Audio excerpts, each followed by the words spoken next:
우리나라에선 안 되는 일일까요? 겉에서 봤을 때 낡은 건물이다, 낡은 외벽 같은 겉에서 봤을 때 그런 것들이 보통 레지던스 건물은 좀 굉장히 현대 건물, 학교 같고 이런 곳이 많았기 때문에 저는 좀 새롭게 느껴져서 그게 좀 흥미로웠고요. 제가 대구를 처음 왔는데요. 근데 대구를 와서 또 버스를 타고 수창동이라는 곳에 처음 온 거예요. 근데 오자마자 이 예술발전소를 중심으로 트라이앵글이 형성이 되는데 한쪽에는 고층 아파트가 있었고 또 다른 한쪽에는 성매매 지구가 있는 것이 되게 특이하다고 느껴졌어요. 보통 이렇게 한눈에 들어오게 그렇게 형성되는 지역이 없었거든요. 그래서 이걸 어떻게 하면 제 작품에 담을 수 있을까에 대한 고민을 하게 되었는데 내 생각만 가지고 하기에는 좀 위험 부담이 있는 작업이겠다는 생각이 들어서 사람들이 가지고 있는 수창동에 대한 인식을 좀 듣고 싶다는 생각을 했고, 그래서 스튜디오를 방문하는 분들한테 설문조사를 실시하게 되었어요. 연령대 그리고 성별, 그분들이 가지고 있는 수창동에 대한 이미지가 어떤지에 대해서 궁금했었기 때문에 주로 젊은 층 친구들 같은 경우는 이곳이 데이트 코스더라고요. 그래서 문화예술발전소 혹은 수창맨션 이런 쪽으로 대답을 많이 해주셨고, 제 서울 친구들도 그렇고 자갈마당을 모르는 사람들이 별로 없더라고요. 물어보니까 특히 남성분들은. 근데 지금은 젊은 층을 중심으로 문화예술 쪽으로 변해가고 있다는 게 느껴졌어요. 이 공간이 가지는 의미가 굉장히 크다고 생각을 하는데 시민들이나 혹은 이곳이 그 의미를 제대로 인식하고 중요성을 느끼고 있는가는 잘 모르겠더라고요. 대구의 오래된 도심 수창동.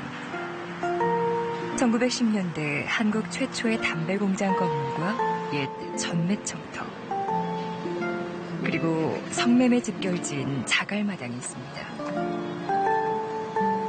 1999년 문을 닫은 담배 공장은 대구 예술발전소로, 전매청 기숙사는 수창 청춘맨션으로 변신했습니다.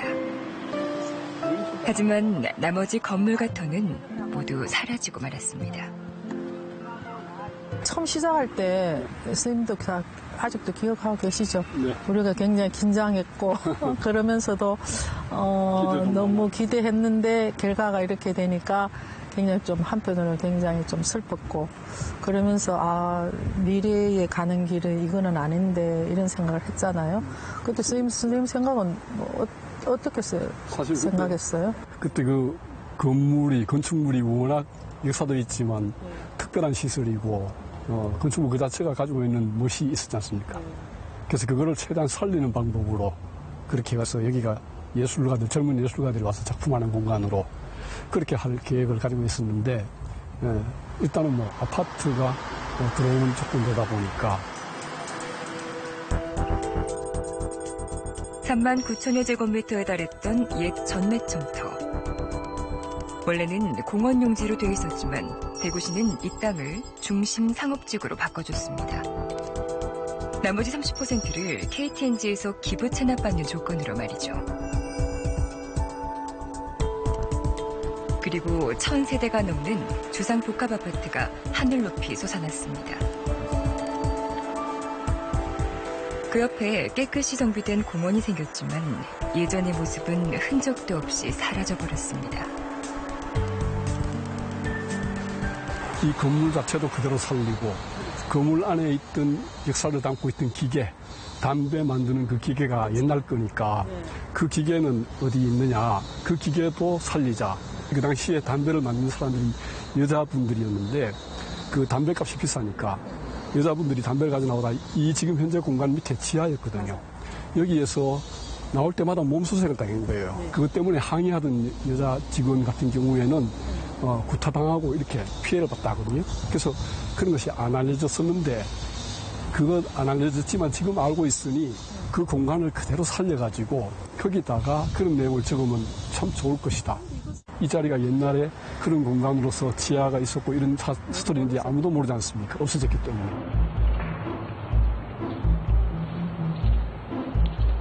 성매매 직결지의 자갈마당은 아직 명맥을 유지하고 있지만 조그만 변화들이 일어나고 있습니다. 지난해 이곳에 작은 미술관이 문을 열었습니다. 한때 성매매 업소가 있던 건물을 개조한 겁니다. 낮에 정말 여기는 너무 우범지대처럼 되어 있으니까 이분들이 생각을 바꾸도록 하는 방법이 뭘까 고민을 하다가 우리가 이 예술발전소 어차피 여기는 미술 쪽에 설치 또 레지던스로 젊은이들이 많이 오니까 이 가운데에 갤러리를 해서 낮에 사람들이 발걸음을 좀 많이 좀 하게 하자 이렇게 시작한 것이 이제 갤러리를 시작을 했는데 새로운 숨결을 불어넣자 이곳의 풍경들도 조금씩 바뀌어 가고 있습니다.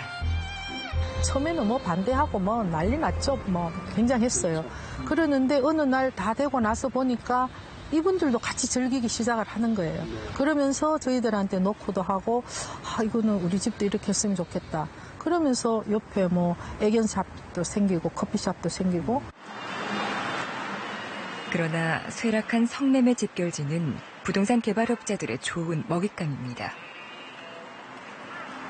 한편에서는 이쪽 동네가 이제 좀 사실 조금씩 이제 아파트들로 좋아지니까 옆에 있는 아파트랑 같이 개발 논리로 가면서 개발하겠다, 아파트 짓겠다 이렇게 된 거거든요. 대구예술발전소와 자갈마당 미술관. 두 재생건축은 수창동의 변화의 점을 찍었습니다. 지금 이쪽 지역이 이미 청년들 혹은 문화, 예술 관련한 걸로 이제 그중에 특히 이제 설치라든가 해화나 이런 쪽으로 중심 공간이 지금 되고 있습니다. 시민들이 이 공간이라든지 아니면 이 거리 일대에 대한 아이덴티티라고 해야 되나? 그런 거를 좀 인식을 갖고 계신다면 그냥 뭐 아파트라든지 카페 이런 것 말고도 수창동만의 어떤 문화적인 활성화가 충분히 될 수 있다고 생각하거든요. 이 점은 하나 둘 늘어 거리의 선으로 수창동 면 전체로 번져갈 수 있을까요?